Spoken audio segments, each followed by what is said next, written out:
We have with us today someone who actually needs no introduction, but I'm going to introduce him anyway. So Tom Clavin is a best-selling author of 20 nonfiction books, which could be more. He'll count them and tell me if it's wrong.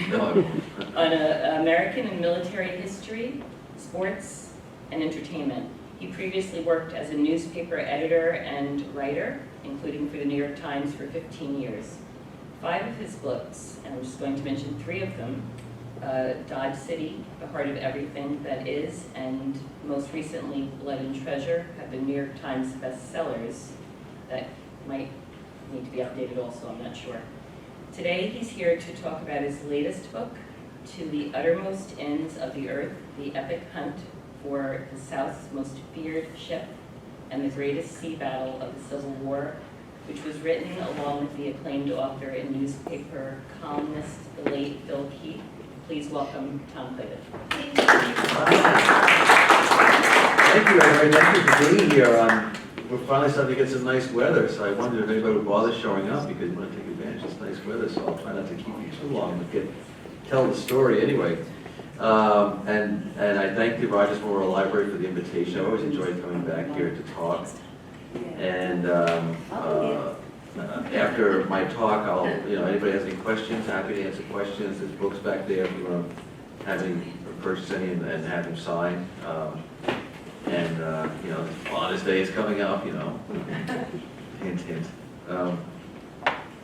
I'm mostly going to tell the story, but I will read 2 passages, one at the beginning and then one a little bit. So this is taking place on June 19, 1864. Per Sunday tradition, all the crew of the Kearsarge not performing critical tasks would fall in on the main deck in their very best uniform to hear the Bible read by the captain, maybe a homily, and hopefully a few words on the situation they were facing. Captain Winslow took his customary position between the 2 long rows of his officers and sailors who were lined up port and starboard, stiffly at attention. Pardon. Nearly all his crew were there. 2 engineers were below deck, maintaining the Kearsarge's head of steam, and a gang of coal shovelers were feeding the furnaces. The normal deck watch was posted and alert. Winslow cleared his throat and began, "At ease, men. Today I want to read you a few passages from..." Captain, a boatswain positioned high above the main deck, cried out from the mizzenmast perch, "She's a-comin', she's a-comin' out." It was as if a bolt of St. Elmo's fire had been shot through the crew. Every man stiffened, waiting for the command to take stations.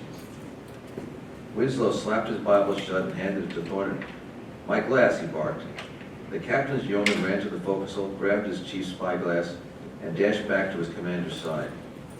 Winslow strode to the port rail, and lifted the powerful brass and optical instrument to his one good eye, and peered at a large vessel belching gray smoke, steaming out of the mouth of the harbor. He could not resist declaring, "And so there you are, you bastard, at last." The crew, overhearing, broke into wild cheers and waved their hats, and jumped up and down in place. They were on a hair trigger, some on tiptoes even, waiting for the captain's next command. He lowered his glass, turned to his exec, and said simply, "Battle stations, Mr. Thornton." All Thornton had to do was turn to the crew and yell, "Go." Every sailor knew his place, and the mass of men dissolved into a wild scramble for their assigned posts. Some dashed to the engine room, others headed for the guns.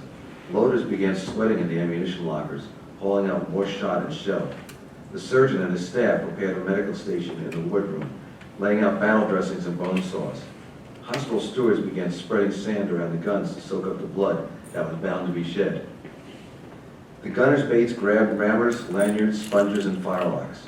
Stokers shoved more coal into the fires, and the engineers hefted rags and oil cans. Landsmen, seamen, and powder monkeys distributed powder bags, round shot, and shells. The Marines positioned their rifles, grappling hooks, pistols, and even cutlasses, while also taking over the forward Parrott gun.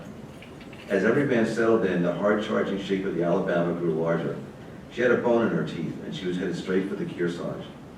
"Helmsman," Winslow shouted, "point her out to sea." Winslow would not fight this battle in French territorial waters. He would take a position 6 miles out, then turn and face the enemy. He was a cautious man, a careful man. 37 years in the Navy, many of them at sea, had taught him that preparation and practice beat daring and impetuosity. He would make sure his men were fully ready, then reverse course and head straight for his old friend and former shipmate, with every intention of blowing him and his cursed ship to kingdom come. Now, what are we doing off the coast of France? It's a Civil War book, right? And as far as we know, the Civil War was fought at Antietam and Gettysburg and Manassas and Bull Run and Chickamauga and Vicksburg and all these other places. And yet, what I just read you was the prelude to the climactic battle of the two navies, the Southern Navy, the Confederate Navy, and the Union Navy. Some of you may not have even realized there was a Confederate Navy. Some of you may not have realized there was a battle at sea. And I say at sea very specifically because if you say, okay, was there ever a naval engagement in the Civil War? Some of you flash back to fourth grade social studies and you'll say, oh yeah, the Merrimack and the Monitor.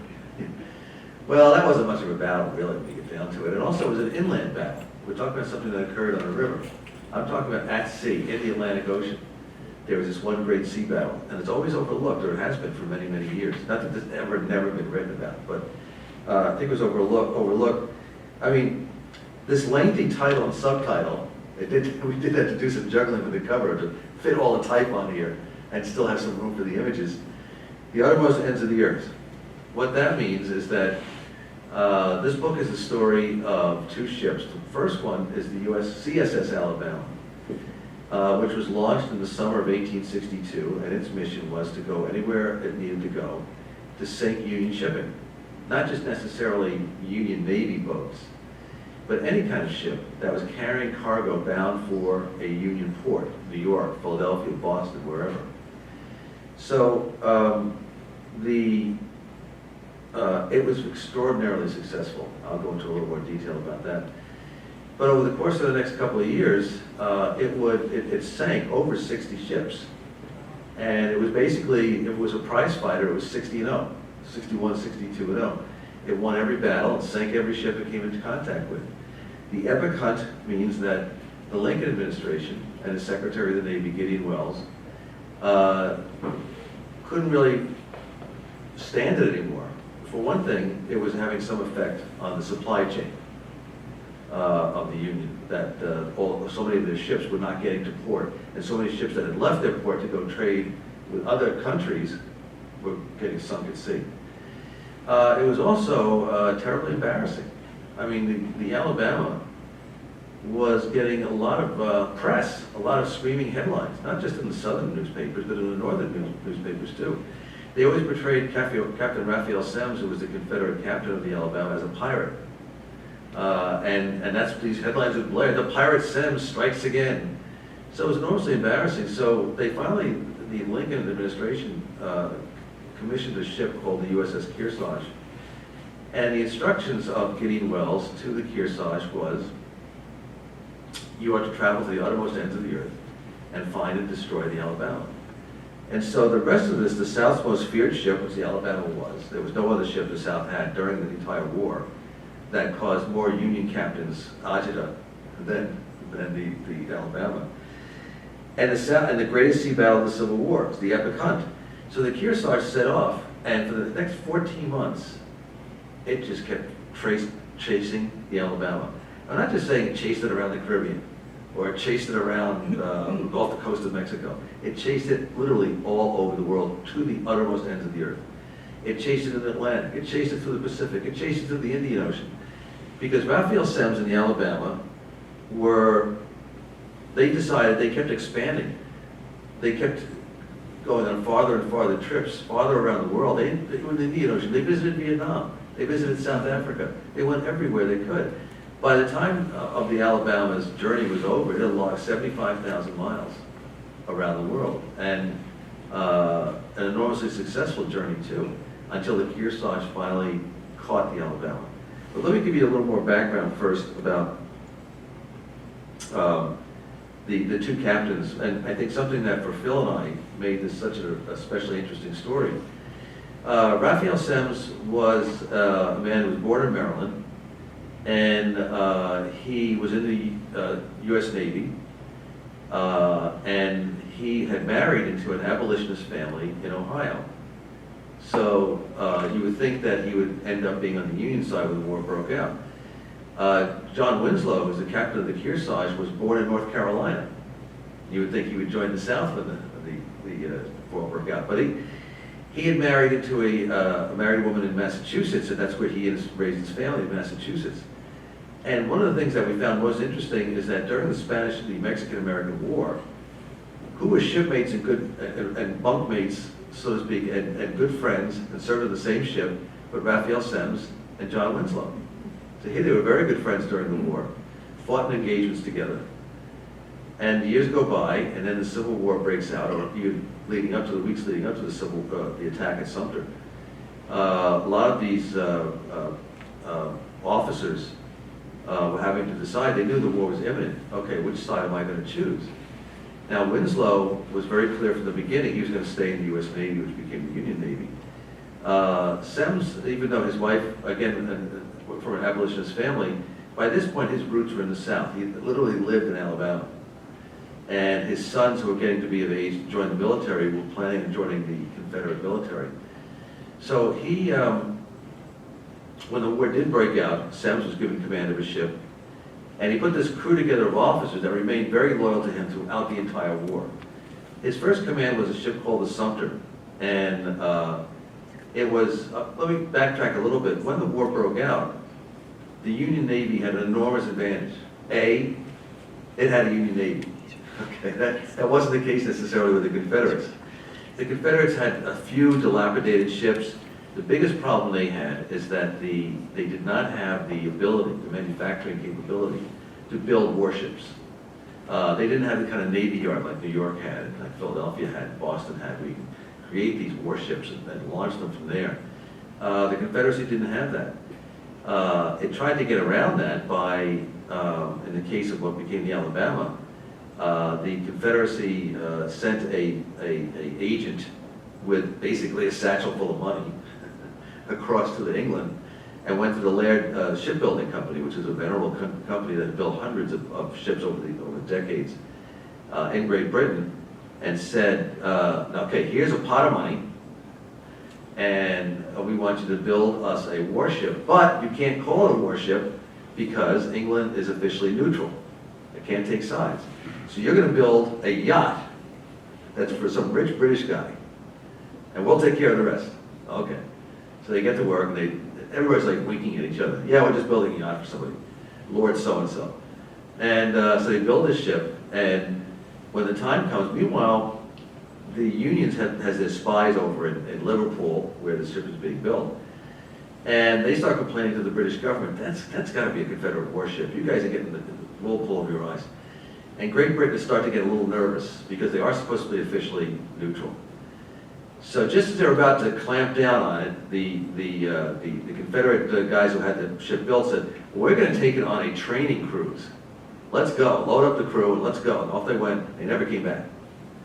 And meanwhile, they had arranged for a different ship to meet the newly christened Alabama out in the ocean. And once they met, that's when they transferred, they installed the cannon, they transferred the ammunition and everything. And suddenly, the CSS Alabama was christened and set off on its path of what to the Union was destruction. The Alabama had an unusual combination. It was fast and it was powerful. Usually one ship is one. It could be fast but not very powerful. It was powerful but not kind of slow and lumbering. The Alabama could do both. And it was also had a steam engine too. It was during the Civil War that everything accelerated in the use of steam from just using wind and sails. So the Alabama was able to, when it could see a ship somewhere on the horizon, it could almost always chase down these ships. Now, some of them were merchant ships that weren't that really too swift to begin with. But it chased them down, and I should point out that Raphael Sims was an attorney, and he's well versed in maritime law, so he followed the rules. Seize the ship, identify yourself, say, here, we would need to see your papers to see who owns the cargo that you're transporting. And if the cargo was clearly owned by the Portuguese or by the Spanish or the French or whatever, you had to let it go. But if the cargo showed anything that indicated it was American cargo, well, I'm sorry, that means it's ours now. And we don't want the cargo. We want, take your crew off the ship. We'll take your crew off, we'll drop them off at the nearest port we can come to. And we will set fire to your ship. Now, this is really kind of sad for some of these captains who are also investors in their ship, because they were watching their savings literally go up in flames. The one thing that Sims did, the kind of eccentricity he had, is as a token of his capture of the ship, he would take the captain's chronometer. And so you can imagine, after 2 years of this, Raphael Sims' cabin on the Alabama was crammed with chronometers. But that was the thing he had. That was his trophy case. And then what they do, they set fire to the ship and burn it. And this went on for week after week after week, month after month. And the as I mentioned with the Kearsarge, it was commissioned because, let me give you some background about John Winslow a little bit more. Winslow had a long and mostly undistinguished Navy career. He was a loyal Navy man, a very good officer, an intelligent man, devoted family man, but he wasn't, Raphael Sims was, they called him a pirate, and he was kind of like that. He was kind of like a swashbuckling character, had a swagger to him, and charismatic. I mean, there was some of the stuff written about him was really glowing because they found him so charming. When the Alabama put into Cape Town, South Africa, everybody took a day off to celebrate the event when the Alabama arrived. But Winslow was more of the plodding, deliberate type. He was an intelligent man, but he sort of, this is an expression, he sort of hid his lamp under a bushel.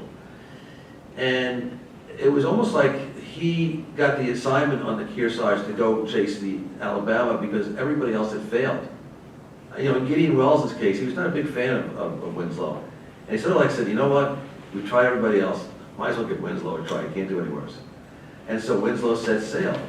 Now, there were some attributes that he brought to the equation. One, he was a determined man, he was a stubborn man, he was like a dog with a bone. His instructions were to chase the Alabama to the ends of the earth and capture and destroy it. That's what he was going to do. No deviation from that. Very self-disciplined man. He always had health problems. There was always, as the book points out, every time he turned around, there was some other ailment. You know, he couldn't see out of one of his eyes. Something was always happening, but he would follow orders.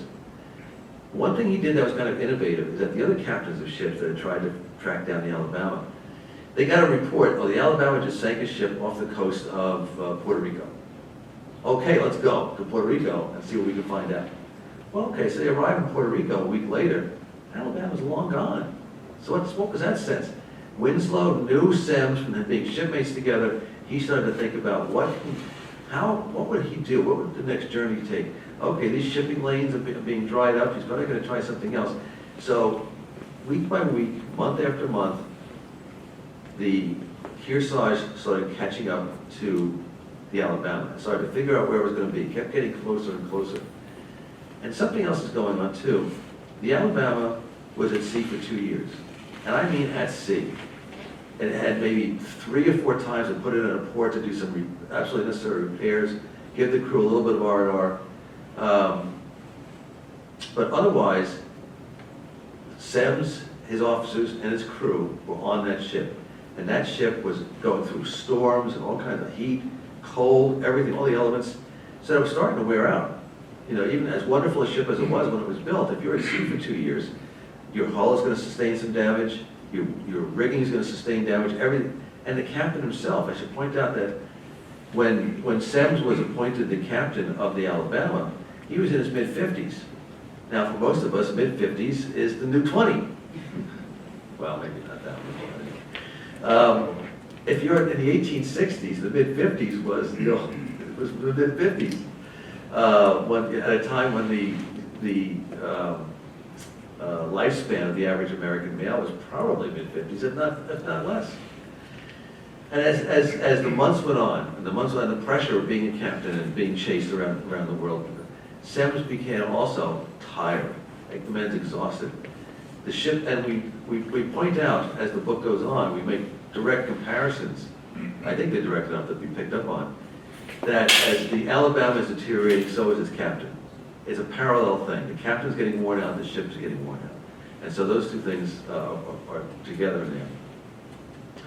Now, for a slight detour, I want to point out something that made this book particularly interesting to write. Phil, Keith, and I had really been excited about this story. We had done All Blood Runs Red, that some of you might be familiar with, that book about the first African-American combat pilot, Eugene Bullard. And we were very glad with the reception it received, the critical reception it received.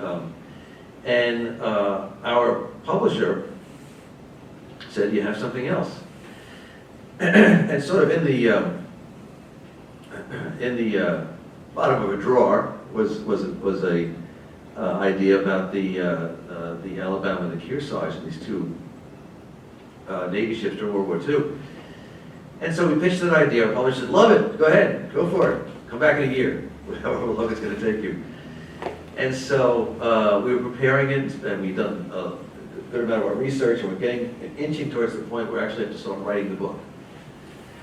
And Phil says, "I have this idea." He said, "Why don't we each take a captain, and we each write half of the book from the point of view of a different captain and from the decks of different ships?"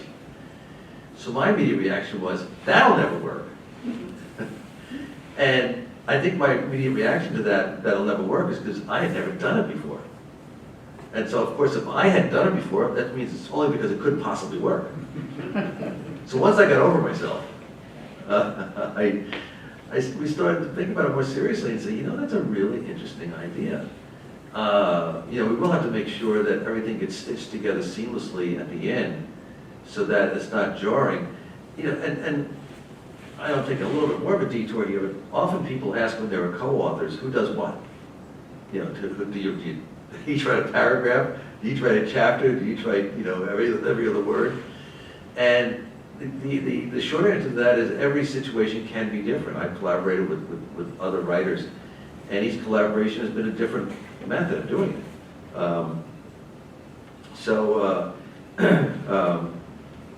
I'll give an example. When I had worked on a book with Danny Perry, the Roger Maris biography.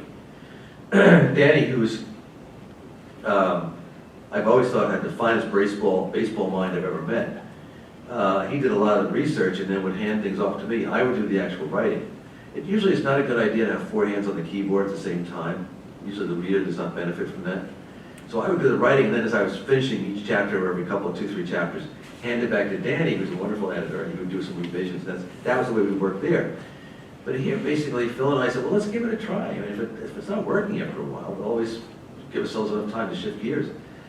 And so I took Sims, and Phil took Winslow. And I think one reason why that first of all, it made it more interesting, just speaking for me, more interesting for me, because it's something I hadn't done before as a writer. But also what made it interesting is that I didn't know until I got pages from Phil what he was writing and how he was telling the story. So each time I would get a batch from Phil, it was like opening up a gift. Wow, let's see what's happening. I'm the author of the book, and I'm saying, I wonder what happens next. So that was kind of a fun way to do things. But we did have this feeling of inevitability that at some point, just like the two captains have to rendezvous and encounter each other, our individual narratives that we're doing have to rendezvous and encounter each other. And what eventually happened, going back to the story, what eventually happened is that we're getting into the first half of 1864, and as the Alabama is becoming more dilapidated and worn out, in addition to its captain and its crew and its officers, fewer and fewer ports are allowing the Alabama to come in to do repairs, to resupply, to get more coal for the steam engine, because it's becoming increasingly clear the South is not going to win this war. And the reports that the European ports are getting from ports all over the world, really, because it's happening in South Africa, it's even happening in Singapore, for example. The reports they're getting from the United States is that the Union is increasingly winning, and the South's territory is shrinking, its soldiers are shrinking. In every way, shape, and form, it looked like the Union was just, at the very worst, was going to at least outlast the South. So these other countries, which some have been clearly neutral, some have been neutral with a few winks, like England, didn't want to back the losing team. So they started to say to the Confederate ships, and there were a handful, but the Alabama was the main one, sorry, we can't accommodate you right now. Find someplace else, come back later, we're closed. And so, with the case of the Alabama, Winslow had it figured out. As he was getting some of these reports of ports around the world being closed, he realized there was only maybe a few places in Europe that might still accommodate the Alabama. So of course that's where he headed. He wasn't going to head where the Alabama was seen last, he was going to head where he anticipated they were going to be.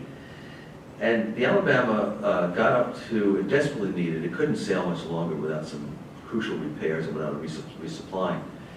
And so it got back up into European waters and was basically knocking on doors, saying, can you let us in? No, no, no. Finally, the port of Cherbourg said, you can come in, we feel bad for you, and but you can only stay a few days, and you can resupply, do whatever repairs you can get done, but then you have to leave, you have to get out of here. And so Winslow hears that the Alabama has come into the port of Cherbourg. So he gets his, cancels all shore leave and everything like that, puts his guys back on board, and off they go. And when he arrives off the port of Cherbourg, sure enough, there's the Alabama in the harbor. And this is what you can imagine, the elation that Winslow felt, because he's been driving his men pretty hard, and himself pretty hard, all this time, to finally get a glimpse of the Alabama. I mean, didn't even get a glimpse on the high seas, but there's the Alabama. His first instinct is he lets the French authorities know, we're coming in. And I'm going to blast this guy right at the smithereens. And the French authorities pretty quickly say to him, listen, let's be clear about this. You enter a French harbor and start a battle, France is at war with the United States. We're declaring war if you have a United States ship comes in and starts a fight. Winslow says, okay. Well, hold on. Let's hold on that plan. So he stays right outside, and he basically sails back and forth, and he's sort of taunting, in a way taunting the Alabama. The Alabama can see him out there, and and so Sims has a choice here. One choice he has is to sort of maybe hope that he can wait the Kearsarge out. Maybe keep begging the French authorities for more time. Maybe the Kearsarge gets other instructions, something else is going on, he's got to leave Cherbourg. Choice number two is you abandon the ship. Just leave it there in port, grab your stuff, probably leave the chronometers, and make your way, you can make your way maybe to England or wherever, or get another ship and make your way back to the Confederacy and see if you can be of any use there. Sims didn't want to do that. First of all, it was kind of embarrassing, kind of humiliating to do that. And second of all, who knows if they could ever get back to the Confederacy? He might end up sitting out the rest of the war in France, or maybe in England. And the other thing was a pride factor. He still felt that he had the best ship on the ocean. And why should he hide? Why should he run? So he sent a message to the French authorities, which was given to Winslow. He says, we're getting ready to come out and we'll meet you in battle, mano a mano, out on the ocean. So Winslow got this message and he said, okay, his crew is going to get ready. Sims had his crew get ready. And there's a poignant part in the book, I'm not going to read it, but there's a poignant part in the book, I think anyway. Sims was a devout Catholic. And on the night before, on a Saturday night, on June 18, 1864, he let his men go on shore leave, or most of them go on shore leave, because he felt, I can't bring them into battle, not have a chance to go out and sample some grog and whatever else people do on shore leave. And so he let them all go, because he also wondered if they were going to come back. He couldn't bring himself not to do this, but he also thought, these guys know we're going into battle, they're tired, they've been on low wages for 2 years, and all the exhaustion. I might not have a crew, I might just have gotten rid of my crew. But he had to do it, he felt it was the right thing to do. And then knowing that he was not going to be able to on Sunday morning, he went to a mass at a small church in Cherbourg that evening. And he got back about 10 o'clock or so that night, got onto his ship. His entire crew had returned already. They were ready. They said, whatever happens tomorrow, we're with you. So the next morning, everybody gets their ships ready. The Kearsarge is out there. As I read before, they're going to have their usual Sunday morning church service. And Sims has his crew ready. They make sure that whatever ammunition they have, their guns are ready, and the time comes when, well, let me read this part, rather than just describe it. So I did mention, I didn't warn I was going to read one other passage, which is in here somewhere. Okay. So the Alabama comes out and steams out to where they're beyond territorial waters. So we're in the Atlantic Ocean, where they can do whatever they want. And they circle each other about 7 times. They're like boxers in a ring, circling each other. It's about 7 times they circle.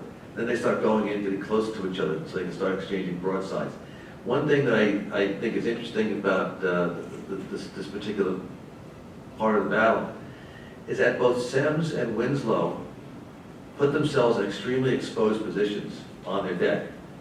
They did it for strategic reasons, because they could best see what's happening in the battle between them and direct their ships and their firepower, but it also put them in mortal danger. I also think it's interesting they did that because these guys, remember, they were friends and shipmates. So their ships are like an extension. This is the battle between Sims and Winslow, may the best man win. And their ships are sort of like extensions of them. They're like their fists. Battles joined, broadside after broadside. The Alabama's firing as fast as it can. The Winslow's crew is firing. There's casualties. So let me just read this part. At the same time as the Alabama's guns were causing damage, the Dahlgrens, that's a kind of cannon on the Kearsarge that was named after a Union general, naval general, admiral who invented it. The Dahlgrens on the Kearsarge fired true. As those shells struck, shards of wood sliced through the air, shredding the clothes and piercing the flesh of crew members. At times, the Union shells hit more directly, as when one struck the Alabama's aft pivot gun, and several sailors manning it were killed immediately. Abruptly, the air around the gun was filled with gore, the bloody remnants and rags of what had moments before been men. One of the young officers, Michael Mars, keeping his head and not his breakfast, grabbed his shovel and tossed the gobs of quivering red remains overboard. The shellman belonging to our gun crew was cut right in two by one of the Kearsarge guns while he was bringing his shell to our gun, recalled Henry Higgins, one of the sailors on the Alabama. His name was John Hart. He was blown all to pieces, and nothing was found of him which could be recognized except the collar of his shirt. Several men were wounded and carried below. Undeterred by the carnage, the Alabama kept firing 2 shells for every one of the Kearsarge. But attrition would soon take its toll. Singly and then in twos, wounded men, some moaning in agony, were brought below to see if Dr. Galt or Assistant Surgeon Llewellyn could do anything for them. But given the conditions below and the state of battlefield medicine in 1864, most of the wounded would die and be permanently maimed. Sims now stood on the stern, atop a horse block. While this made him even more exposed to enemy fire, as well as flying shrapnel and splinters, it also provided a better view of the contest. That included the damage being done to his men and his ship. Suddenly, he too was hit. A piece of hot shrapnel struck his right hand. Straight away, a quartermaster was at the captain's side, binding the wound and putting his arm in a sling. Given the destruction all around him, Sims was almost embarrassed by the trivial injury. It was easy to ignore his own pain given the horrid conditions of his ship and crew. As the Confederate captain's eyes swept over the scene before him, it was obvious that the Kearsarge was closing in for the finish. The battle was nearing its bloody conclusion. So, if you want to know what happened, you're going to have to buy the book. Anyway, this is a good time, I think. I don't want to really give away the ending, although the questions you have I might give away the ending. But I'd rather have it forced out of me than the volunteering. So, let me ask if there are any questions. I mean, I certainly have more to the story that I can inform you about, but yes. I have one simple question. How did you and Phil decide who would take which captain? My recollection was that I think Phil was particularly interested in Captain Winslow. And that might seem like that he got the short end of the stick because I mentioned that Sims was like this charismatic, swashbuckling kind of captain. But I actually felt the opposite because I think Winslow is the diamond in the rough here. He's the unknown character. There was a book that came out about 20 years ago that was, I don't think it was by a big publisher, a small publisher, that was sort of like a biography of Raphael Sims. It's a good book, but it basically told the whole story, the entire story, through Sims's eyes. And Winslow is almost like a footnote. And let's remember, it was Winslow that was the one that founded the Alabama in Cherbourg. It was Winslow that had this enormously highly trained crew, a very loyal officer corps, that was ready for battle whenever they were going to find the Alabama. So I think, I think for Phil, he relished the challenge, I think, of having readers realize how important, not only how important Winslow was, but how interesting he was, and what a good officer he was, what a good captain he was. So, yes, young lady. When you set out to do this, and you both knew that you were doing the different captains, did you first outline, though, the chapters so that you knew you were in the same place, same time? Yeah, I think one reason why Phil and I were, to coin a phrase, on the same page as collaborators is we both enjoyed preparation. To me, and I think Phil was agreed with this, because my understanding is he would do this himself, is I like to prepare and organize as much as possible so that I sort of know where I'm going when I set off on the path of writing. However, to me that also means it's easier then to be spontaneous, because if you want to make a detour, or you want to change direction, or you want to do something different, you're not falling off a cliff. You're starting from I think, a solid foundation. So we had a pretty detailed outline of what chapter was going to be from what point of view. It wasn't as simple as, okay, I'll do chapters 1, 3, and 5, and Phil will do chapters 2, 4, and 6. Right. Because there's a couple of cases where there's 2 or 3 Sims chapters in a row. There might be a couple of Winslow chapters in a row. That was sort of dictated by what was happening when with the 2 ships. As the book goes on, the story goes a little bit more of the Kearsarge, because first of all, the Alabama's career in the Civil War began sooner. But the Kearsarge becomes more prominent as it gets closer and closer to its prey. So, yes, sir. How did you meet Phil Keith? Phil was had served for 24 years in the Navy. He was a Navy man for 24 years, and then he retired. And he was doing some things in the business field, but he apparently always had a keen interest in writing. And going back 15 years ago, if not more, we're in 2022 already now, I have been doing, for a few years, a series of writing workshops at the Fort Pond House in Montauk. And I just enjoyed it. It was fun to do, and I met people who I enjoyed meeting, and one of those people turned out to be Phil. And he was working on a novel at the time. And he took at least a couple of sessions of the workshop to help complete his novel. But as I got to know Phil, and we seemed to hit it off as friends early on, I found out more about his experience, military experience, and especially having served a couple of tours in Vietnam, that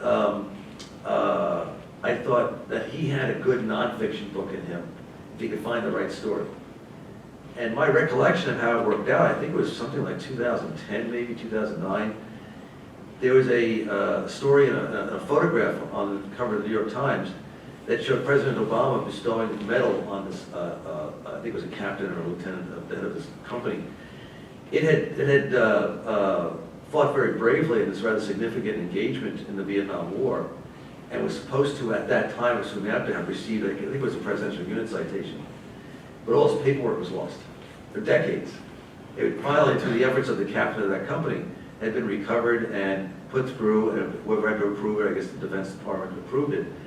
And when I saw what some of the background story was about this particular company and what its experience had been, I can't remember if I emailed Phil or called him, and right away he said, I saw it too. He did the same thing. And so, Phil immediately saw the possibilities of that story. And he ended up getting a contract he wrote a proposal and got a contract for it, and wrote the book, which became Black Horse Riders, and published by St. Martin's Press. It was very well reviewed, and actually spawned a sort of like a sequel of what happened to this company even afterwards in Vietnam. So that got him going on his nonfiction book career. We became good friends and never expected necessarily that we'd actually collaborate on a project together. But then along came this book, All Blood Runs Red, and we decided to give it a try. And you don't take something like that leisurely, because there's an adage that says friends don't go into business together. And Phil and I were not opening up a hardware store, but doing a book together, you're going into business together. It's all the creative stuff, but there are business aspects to it. A lot of decisions to be made, and can you do the give and take? Can you say, yeah, I'll go along with that, or no, I don't think it's going to work? And you're working on something for up to a couple of years, so it is a different level of the relationship, and some people steer clear of it, and some people it works out okay. In our case, I think it worked out on our own. Yes. I enjoy your books. Thanks. 666. You're the one. You're the one guy here. Yeah. And I was just curious, how do you do it? Where you write? Did you collaborate in each other's home? I don't know if you have an office. Did you go out to dinner together and talk about it? I was just curious how you interacted, what settings you interacted. I don't have a set formula. It really depends. I mean, I do books under my own just as a solo author. I take myself out to dinner all the time.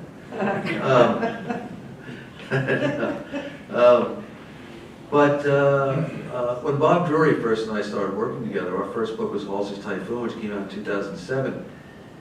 Our first couple of books that we did together, that and The Last Stand of Fox Company, Bob lived in East Hampton. So it was not unusual for us to go to each other's house, mostly his house, because he had a nicer place, and a pool. We would spread things out on the table every so often, every month or so, and go over what we had and decide what the next month of work is going to be. But then he eventually he moved to Manasquan, New Jersey, where he lives now, down on the Jersey Shore. So it's really more about emails and phone calls and maybe seeing each other every 4 to 6 months. Now we can go into the city. The pandemic's pretty much over. We can go into our publishers and borrow an office and sit down, and spread things around, and do that as a midway point. But it's a lot of emailing back and forth. It's a lot of, in the case of Phil, I live in Sag Harbor, I live in Southampton, so it was not much trouble to see each other. And it's a lot of, it's interesting because you have to be open to the person you're working with to frequently engage if there's questions or you're working on something, or especially the toughest part, of course, is if you run into an obstacle. There's I think of how do you work it out. There's a book that Drury and I did called The Heart of Everything That Is, which is about the Sioux Indian leader Red Cloud and the events of the 1850s and 1860s on the plains. And our publisher and Bob wanted to call it Red Cloud. And I said, because they said, that's what the book's about, it's about Red Cloud. And I said, I know, but I said, the book is also about the heart of the book, the symbolic heart of the book is Pahasapa, which is the Sioux name for the Black Mountains, Black Hills, that stride the South Dakota-Wyoming border. And I said, what that means, what Pahasapa means, is the heart of everything that is. To the Sioux, that the Black Hills are the heart of everything that is about their history and their religion, and their social structure, everything. That's their sacred homeland. That's their Garden of Eden. And I said, I think I really want to go with a lyrical title like that. So Bob eventually gave in, and you have to. At sometimes you have to be willing to take a leap of faith with your co-author and say, we'll do that. And so. The book came out, and I can't say what would happen if the book hadn't been called Red Cloud. But I do know that most people that I've talked to since the book came out in 2013 have said, we love that title, The Heart of Everything That Is. It's a lyrical title. It's mysterious, kind of. What is the heart of everything that is? Well, maybe I'll find out if I buy and read this book. But there are other times I've had to, there's a book we're just finishing now that'll be out in November, where there's a point where I want the book to end. And I really want the book to end at this point. But Bob feels that there should be like this postscript to the book. Our editor feels there should be a postscript to the book. And so I'm thinking, you know what? I won one. You know, and I'm no all-knowing. If these are intelligent people who are very invested in that this book does well, I'll go along and we'll let the readers decide. Yes, sir. My great-great-great-grandfather was in the Union Navy during the Civil War. Uh-huh. He served on the Princeton and the gunboat Nyack. And in looking up his widow's pension in the late about 1880, there was confusion as to his name. He was a German national, born in Germany, named Zell. Uh-huh. But a story that one of my relatives who was researching it told me was that he had served time in the Confederate Navy and then went to the Union Navy somehow. Yeah. Now, was there an impression of seamen? Did they impress seamen? Did they use foreign nationals, switchbacks? Yes. Why did that happen? Yeah. Well, considering there wasn't much of a Confederate Navy, there wasn't really a fallback position. If you were captured, for example, you couldn't say, well, maybe I'll get transferred for somebody else. I'll be exchanged, and I can go back and get on the next Confederate ship. The one ship you were on might be the last one you'll ever see. So it was not that uncommon that if a Confederate ship was taken captured, that the crew was given the option of saying, listen, if you swear allegiance to the United States of America, you can come work for us, you can come on our ship. And you know, there were some sailors, of course, that were philosophically opposed to that. You know, I'm a Southerner, I'm from Virginia, there's no way I can sail on a Union ship. But many of these guys, they had no other way of making a living.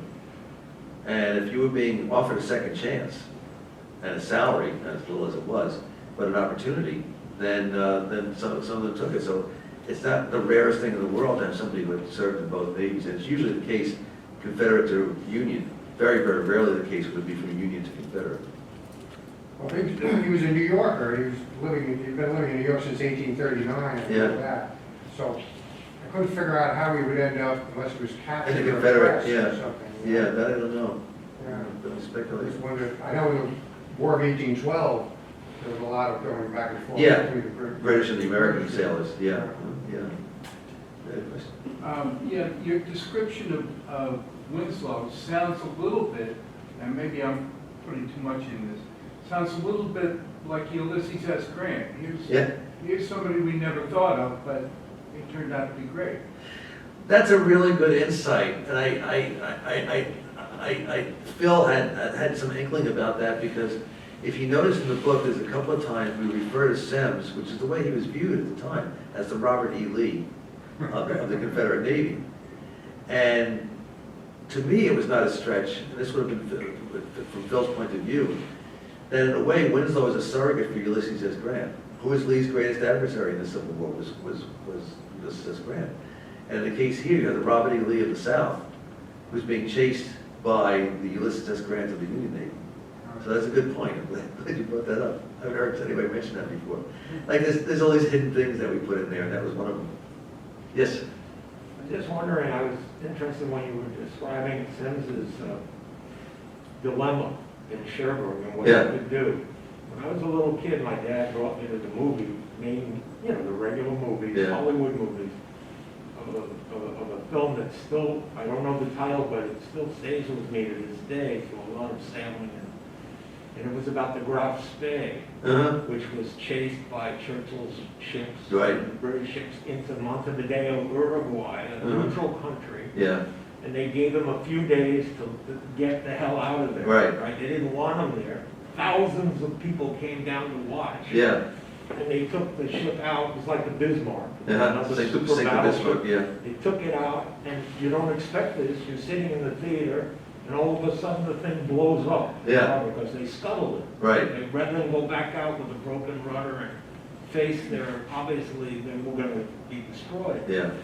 And then even later, when we have the spy incident in Amagansett, Yeah. or work at that museum. 1942, When yeah. he was stuck on the sandbar all night, he had the crew rig the ship up to be scuttled. Yeah. It had so many valuable things on it and everything else. Uh-huh. They were ready to blow it up until they got off at high tide.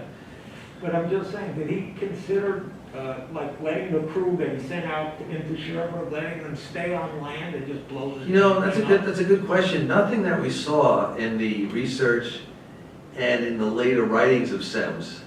Because Sims fashioned himself, in addition to being an attorney and a captain, he was a writer. He had several books published in his lifetime, including one about his Civil War experiences.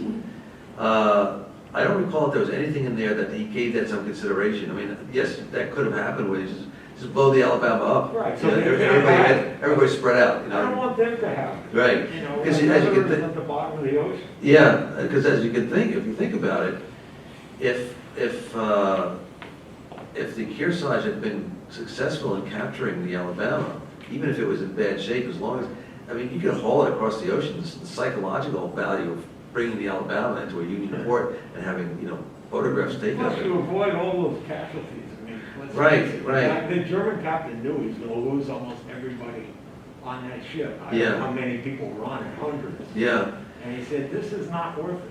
Okay? This yeah, is- my speculation is, which I think is consistent with what we write about in the book, is that certainly by that point, Sims and the Alabama were one and the same. The ship was an extension of him. So I think no more would he have, you know, put a pistol to his head and killed himself rather than gone into battle, would he have scuttled his ship rather than go into battle. And he did feel, you know, this is by no means, unlike the Confederate situation at the time, he did not feel the Alabama was a lost cause. He really thought that defeating the Kearsarge out in the ocean would be his greatest accomplishment. So, yes, sir. Which ship bore more weight of fire? How did they compare as ships relatively? The Kearsarge had two advantages. One is it did have really heavy firepower. The Alabama had really good firepower too. It wasn't like a you know, anvil against the fly kind of thing. They both had very strong firepower. The Kearsarge had these dogwood guns, which eventually took more of a toll.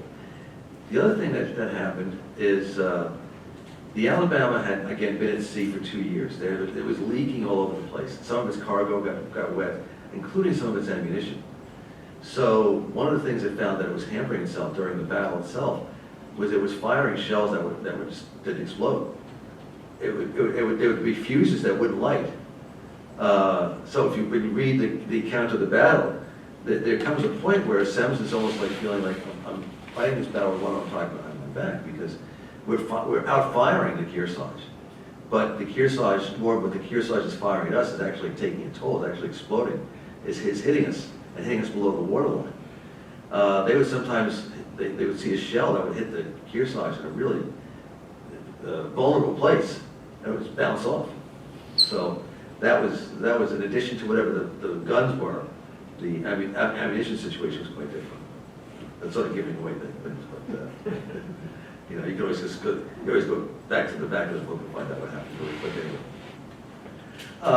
One other quick thing I want to mention that was, there's so many surprises in this book that with Phil and I, as we got more into it, found out more information. In the case of the Kearsarge, there was something like 16, I think it's something between 16 and 20 medals of honor awarded, including the very first one to a black sailor. It was a man named Pease, P-E-A-S-E, who was a member of the Kearsarge crew, which was not segregated. And because of his heroic actions during the battle, he became the first African-American sailor awarded the Medal of Honor. So there's all kinds of cool stuff in there. Well, if there are no other questions, thank you for being here. I'll sign any books that you want back there. You've been a great audience. I hope you enjoy the book and enjoy the talk, and I'll see you back here next time. Thank you.